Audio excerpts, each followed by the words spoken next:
Hey guys, Thomas Jr. here, aka Mustached Tom, here to review the movie Kin.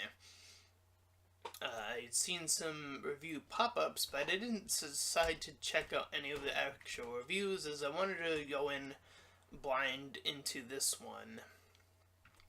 So, this movie starts off in some empty buildings, and we see our main character who is a kid named Elijah, or just simply Eli, and his stepbrother, who just considers him his brother regardless, Jimmy, and their father, who looks after both of them, at least to the best of his ability, even though Jimmy has his own issues, but we'll get into that in just a moment. So, Eli, I'll just call him that for simplicity's sake, did a little bit of scrounging in one of these buildings, and he eventually comes across this leftover body and this strange, mysterious box-like gadget. And when he returns home, the elder son, Jimmy, returns and is given small grief from returning from prison. And he simply just wants a job to try to get him out of this situation that he is currently in, but the father says that he's going to have to do much more lower end tasks if he wants to get by. However, in the meantime, he goes off on his own anyways and meets with this gang group that's essentially led by this character played by James Franco. And I'll essentially just call him James Franco, or just James. Regardless, he wants all this money, and in the meantime, Eli gets a vision of the case he had touched previously. So he checks out the building where the case was, and he decides to pick it up. He pulls it out, and it uncovers to be some sort of futuristic-like gun. In the meanwhile, back at the home, the father instructs Jimmy on what he'll have to do in order to get back in the good graces of society, but the son doesn't want anything of that, so the father kicks him out, and Eli overhears all of this. So Eli is given all these tasks while the father goes out, and then gets him into his truck and decides to check on his son and James Franco's character. And in the process of doing that, the father gets shot and killed. This leads to probably one of the bigger issues in the movie, but we'll get there in just a minute. Or in a while, anyway.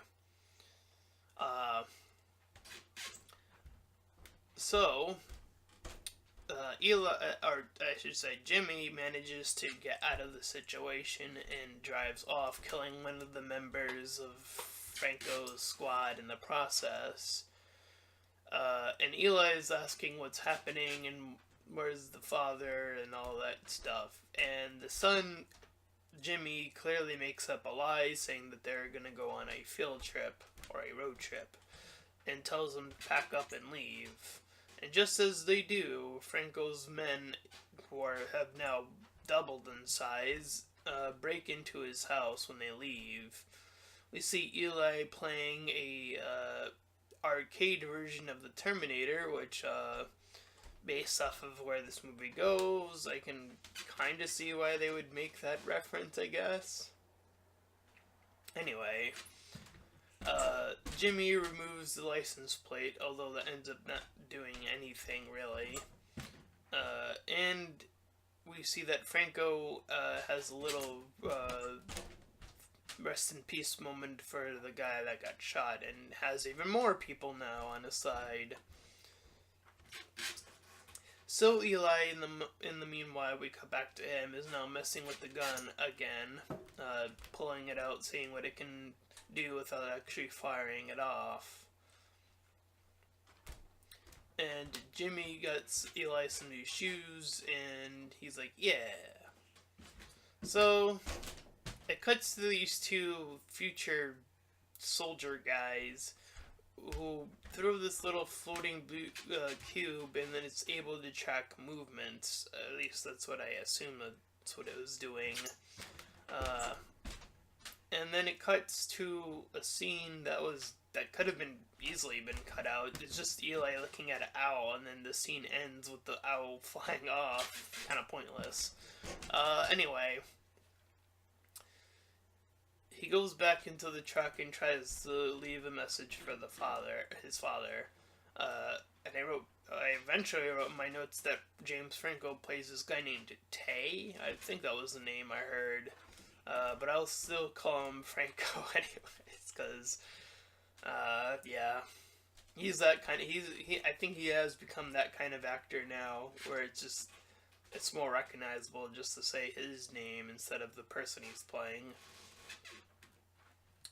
So anyways, Jimmy teaches Eli how to drive, and then proceeds to take Eli to a sex club, or a strip club, whichever you want to call it. I'm probably going to say strip club, since the rules are in place of, like, you know. So anyways, they see a dancer, and Jimmy's going down on the drinks, and Eli's checking out the stripper a little bit there, and he even decides to pay the money that Jimmy that gave him. He's like, yeah, pay them, you know, do that, because that's what you do. And Eli brings up his father again, and Jimmy lies some more. And then afterwards, Jimmy decides that he wants to get up and personal and dance with the stripper, which is a big no-no. And the guards go up to potentially beat him up. And in the process, they say stuff along the lines of, like, you know, they tell the dancer to keep dancing, that it's not her place, but she was trying to get him to respectfully go down, and he was like, no, and they beat him down. And in the process of beating him down, Eli brings out the gun, which I don't know how he had it on him, but whatever. And he fires it off for the first time, hitting off against the wall, and they all see what it is now capable of. And afterwards, the stripper decides to go with him. Unfortunately, I never caught her actual name, so unfortunately, I'm just gonna have to keep referring to her as simply the stripper. So we cut back to the other two, the future people, who have do this little thing where they can see where stuff is again, and they find some bikes and start to travel. So we cut to Eli getting, you know, persuaded by Jimmy to blow up some haystacks using this gun. And they do, and they start to have a little bit of fun. And Jimmy sees that the majority of his money he's left at the club, and only has so much money left on him. So the stripper and Eli have a little chat separately in this, like, hotel room about her having her own issues with her own parents, and Eli relays that his parents were also abusive, I think, or implied that. Again, that part of it was a little bit vague, I think, at least on his end. So Franco goes into the store to get supplies or whatever, and needs to use the restroom. But the guy's like, you need to work here in order to use the restroom. So he puts his gun down and just pisses in the store and leaves. But he kind of just left his gun there, which is bizarre. And we cut back to the stripper, who's talking with Jimmy and teasing about robbing them, but not really wanting to rob them and joining them because she saw that they had good intentions and she wanted a way out from the people that held her there. So they get the idea with Jimmy in tow to go back to where these guys are, who are currently playing a poker game, and with Eli's gun, hold them hostage for the money that Jimmy had left behind. So they put on their little mask and they go on to rob this little poker game going on. They do get the money and they dash out, and Jimmy shoots, or I should say Eli, shoots the gun and shoots down one of the trucks so that they cannot pursue them. And they drive and laugh and have a good time. But we cut back to the future guys who are once again scanning around another building and are able to recreate an entire scene. And within that, they are able to see Eli. And we cut back to Eli then, once again mentioning the dad. Keep wanting to go back to that. And they sit back and relax with the money in tow. And Jimmy does want to talk about the situation. He wants to be honest, but the worst scene in the movie happens, and the stripper interferes with the scene of just talk. So, Jimmy leaves, and the stripper teases Eli about getting a girlfriend or whatever. And Eli wants to use the stripper's phone to call the dad, and once again gets a phone message, or to leave a message. And he eventually heads downstairs to where Jimmy is, and then sees a newscast and hears about the situation of his dad, and he now discovers the truth via television broadcast. So he rushes off to where Jimmy is, and the cops start following him because he's not supposed to be down there by himself or whatever. And the police tackle both of them down. Jimmy gets fully arrested while Eli gets taken down and was only going to get 10 minutes worth of trouble. And the gun is taken from him as well. So the police moves, or one of the policemen moves Eli to Jimmy so they can talk to each other. And Jimmy now tells the truth, all of it, as it actually happened, and Eli walks away still disappointed regardless. However, once Eli is out of the situation, Franco arrives on the scene in the station and shoots up the cop at the front desk, and arrives with his team in tow. One of the cops gives Eli the key to where his gun, and I did say his gun on purpose, where it's being held. So Franco confronts Jimmy and asks, he asks about the gun, or about where Eli is in general, because he wants to just take them both out.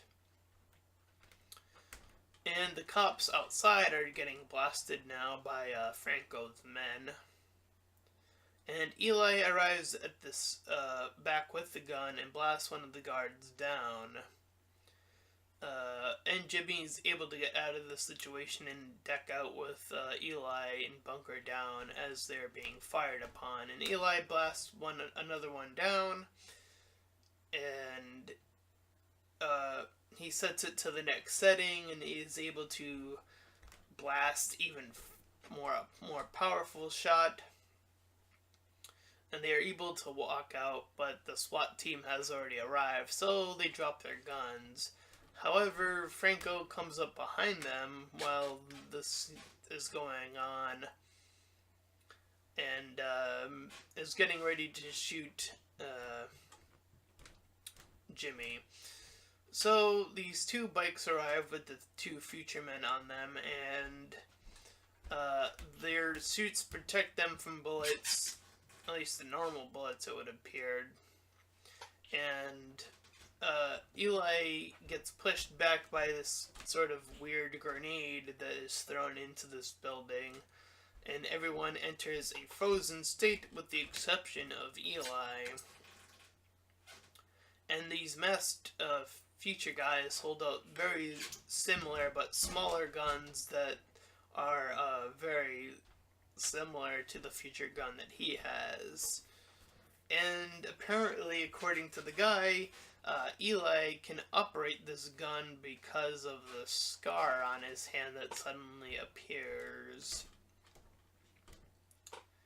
And these masked individuals from the future or other dimension or whatever it is are talking to him about him being a part of their world and him that being belonging on this world, and it kind of goes on that route. And the masked lady opens up a portal, and they get the gun back.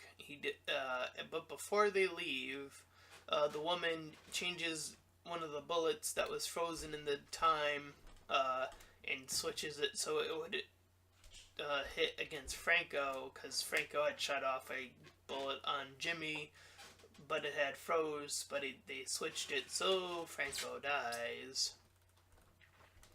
And Eli and Jimmy get arrested again. And in the process, one of the policewomen asks about the weapon, but Eli no longer clearly possesses it. But his hand begins to glow as the stripper from previously she had left suddenly returns from out of nowhere, and the movie kind of just ends. I thought the beginning of the movie was pretty strong, but it kind of fell apart in a few places, like how Franco suddenly had a gun again, and how, like, the explanation of, he can, he's suddenly from this other world or other future or whatever the case is, and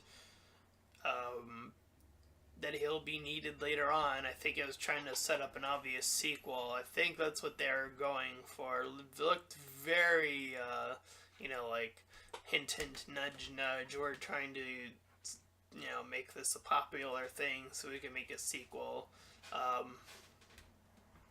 And in the process, I feel like, again, some of the parts in the middle and later half of the movie kind of fall apart just a little bit.